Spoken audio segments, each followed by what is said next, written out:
Hey, this is Eamon. In this video, I'm going to be talking about ad groups, what they are, and how to set them up. Now, I've spoken about ad groups a few times on this channel, but this is the first video that I've dedicated specifically to them. I'm going to talk about how to set them up and what you should be thinking about when you set them up, and more importantly, why you want to set them up this way, as opposed to some older ways that used to work. So, just in case you haven't already seen those videos, an ad group is basically a container that contains your keywords, okay, that are targeting certain searches. And inside the ad group, you have ads written, okay? This is the actual writing that you see when you see the Google ad or that your potential customer sees, okay? So they see the ad, then that ad, when they click on it, it goes to a landing page, okay? And this is all contained or housed inside the ad group. And obviously you can see that there's a reason that you have each service here by itself, okay? I'm going to talk a little bit about that. So back in the day, I'd say about before 2021, that's when Google started implementing these changes. Like it says here in this article, Google Ads has traditionally worked best when your ad matches exactly what the person is searching for. Okay, and the word exactly here is the most important. This has meant covering a wide range of keywords, and ideally, having a unique ad for each. Single keyword ad groups, SKAGs, has been the smart way to achieve this. Okay, now that's not the case anymore. Things have moved on since SKAGs were introduced. Driven by technology and desire to open up inventory, Google has made continual changes to keyword match types. Targeting has become looser and broader as Google seeks to get advertisers to use its full ecosystem. Basically what that means is that because things are now looser, Google doesn't actually match up with exactly what the person is searching for. So it's not matching keywords to ad. It's matching the person's intent to the ad. Okay? So as you can see here, the way that these are structured is that I've got an ad group for each service. Okay? I've got one specifically for interior painting, exterior, and cabinet, because people's intent when they search for this stuff is completely different. Okay, so the person that searches for interior painting, they want to see ads about interior painting. Okay, they're not interested in exterior right now or cabinets. So that's why you want things to be as relevant as possible. If you haven't already seen my video on keywords, I highly recommend that you watch it after this one, because I talk a bit about ad groups in that video as well. But the main point that I want to get across with this video is that nowadays, less is more inside Google, okay? Because you don't have to painstakingly match each keyword with, like write an ad for each keyword. You know, before people used to have like 10 plus ad groups, but nowadays, less is more.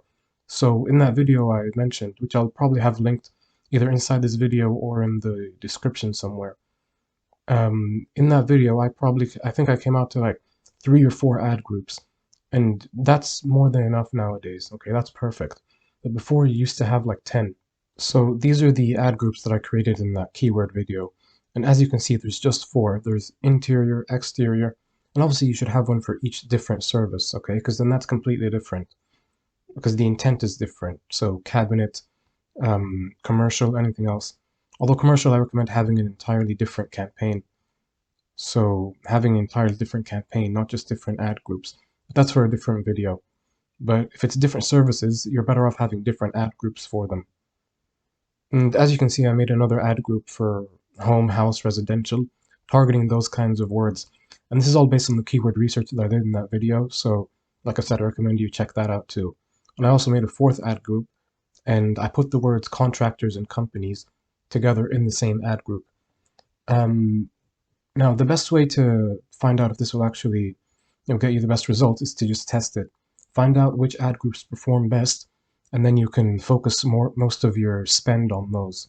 Now, nowadays, because things are a lot looser, okay, the targeting is a lot more loose, and you have to think about the intent of the search, you need to have a really good negative keyword list. I also made a video on that. I'll link that as well. But the reason you want to do that is because now you can show up for a lot of different searches that might not have occurred to you, might not have occurred to you that you could possibly show up for something like this.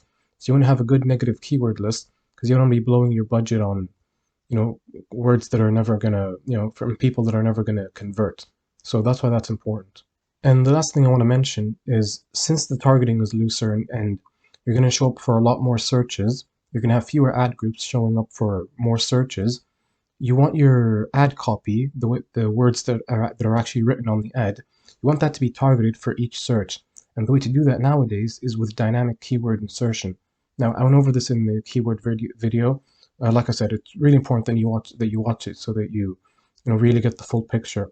But basically, what dynamic keyword insertion is basically when someone searches for one of the words that you have in your ad groups. So interior house painting or interior painting companies, for example.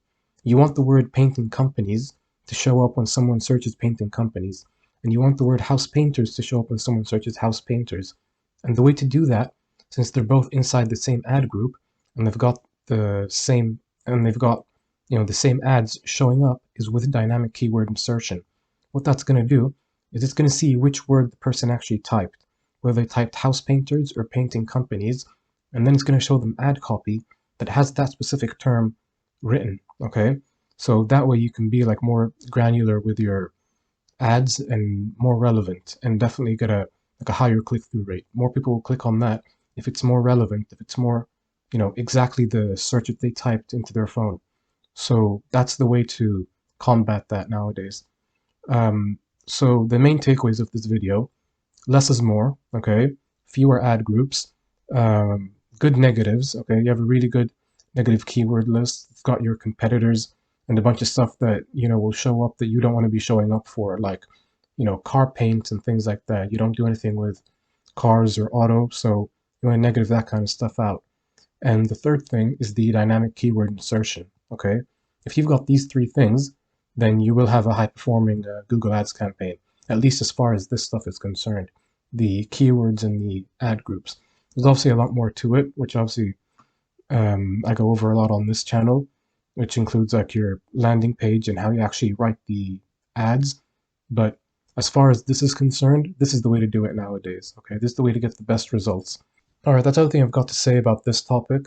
I hope you found it useful, and if you've got any questions, you can leave them in the comments. But other than that, thanks for your time.